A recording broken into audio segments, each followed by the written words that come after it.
Hello and welcome to Forever Rugby on Forever Sports. And the Stormers have just beaten the Scarlets with a bonus point in the first URC game back after the break.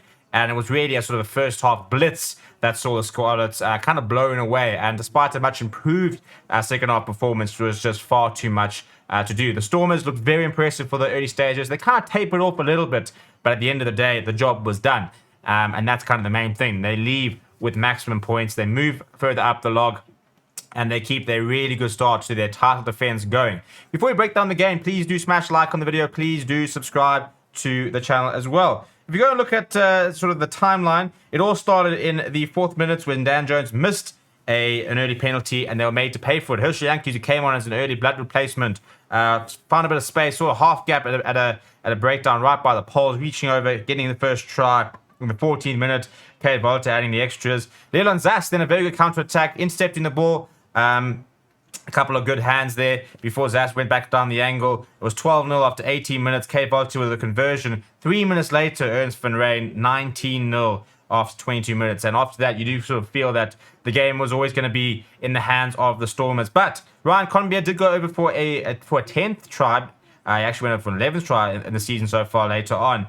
So 19-5 sort of gave Scarlets a ray of hope. At sort of 19 points to 7, but Diamani then went through pretty poor tackling for the Scarlets, and we'll look at the defensive stats in a bit, to make it 26 points to 7, and then right on the brink of half-time, Stormers winning a penalty, saying, you know what, let's really put a sort of a knife in it, and took a 3 points, 29 points to 7, and 22 points difference. You do feel that there was always going to be something special needed from Scarlets in the second half, and if they were going to do it, they had to score first, and they didn't. Dan du Plessis, the man of the match of the evening, went over in just the 42nd minute, and the extras added, and at 36 points to 7, there was no real hope, really. However, we did see a whole bunch of changes. Reece Patchell, Will Griff, John, Taylor Davies, Kemsley Matthias, and Blade Thompson deployed by the Scarlets, and it worked. 5 minutes later, Tom Rogers went over. Reece Patchell added the conversion. 3 minutes after that, Ryan Conbeer went over Reece Patchell, this time missing the conversion. 36 points to 19 with 25 minutes to go. You think, well, they score another converted try, and they're 10 points out. So maybe they might be able to come away with something. But what became a bit of an arm wrestle, I think the Stormers bench sort of sealed it. They came on and they just sort of took the sting out of the Scarlets attack.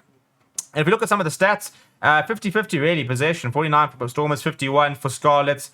The territory-wise was much better for Scarlets. They played in the right areas. 5 tries to 3, so an 8-try thriller. 4 tries to 2. The amount of meters run were quite similar, but the Stormers beating 34 defenders to the Scarlets 18. Scarlets having more clean breaks. Stormers having more gain line carries. A lot of passes across both sides. Plenty of offloads. The equal amount of turnovers. 20 kicks from hand from both sides. But if you look at the tackles, for example, this is where the Scarlets was just abysmal. 34 tackles missed out of 95. A 64% tackle success rate.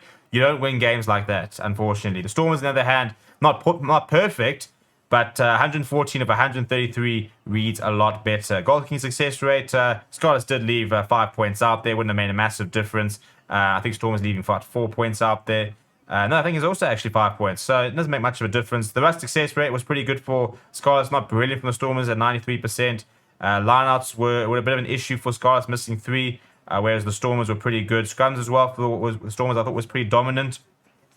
Stormers conceded 8 penalties. Scarlets conceding 11.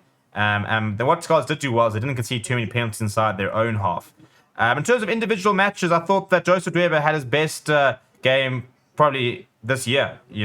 9 carries, 5 tackles. He beat 5 defenders, 28 meters gained, and made 5 tackles while missing 1. I thought Dan du Plessis was full of running. He made 68 meters, beating 6 defenders, 2 clean breaks, and an offload. Clayton Blommetjies characteristically was full of running. I thought Kate Volta looked very assured on his return. Other players, I thought Ernst van Rijn grafted pretty hard, 17 tackles from him. Did a lot of the hard work. Junior Pocamela as well was quite highly involved. Hachiwa Diamani got through a lot of work, beat quite a few defenders, a lot of them on his way to scoring a try. For the Scarlets, I'd say the only real sort of positive was the performance from Johnny McNichol. He missed a couple of tackles, but 124 meters gained across his carries. 6 defenders beaten, 3 offloads, a try assist, 3 clean breaks, 17 passes. He was the only sort of shining light, really, for the Scarlets. But yeah, Stormers bonus point win, that's the main thing. That whilst they did taper off, they did the business in the first half. They looked really good on attack. They looked very lethal. They looked like the side. You don't want to give them an inch because they'll take it all. And they did take it all in the first half. Let me know what you thought about the game down in the comments below. Please do smash like on the video. Please do subscribe to the channel as well. Thank you very much for watching. My name is Steven. I'll chat to you soon.